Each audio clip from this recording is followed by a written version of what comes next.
Today I show you the best option I found so far to charge your iPhone and iPad even at the same time using the Ikea Lillhult 3-meter cable USB-C to USB-C and the Sjoss charger.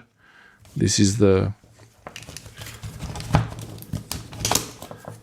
charger. So it has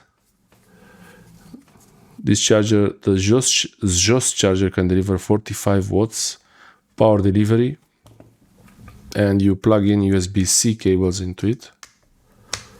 And this is the UK style. This is the UK style plug, but this is made in. For each region, they will have the different sockets.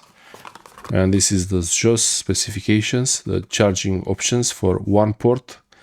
If you plug in only one device, these are the specifications. And if you plug in two devices, you get these sets of specifications.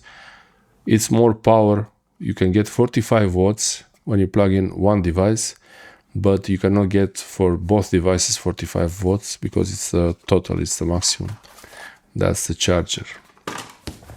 And I have here these two cables, two USB-C to USB-C cables, and my iPhone 16 Pro Max is charging. You don't get the slow charging warning. This is the most important option that you don't get the slow charger warning.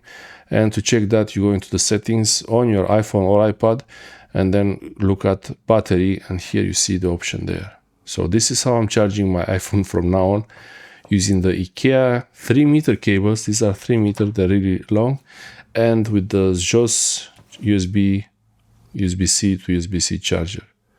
It's the same for the iPad. Thanks for watching.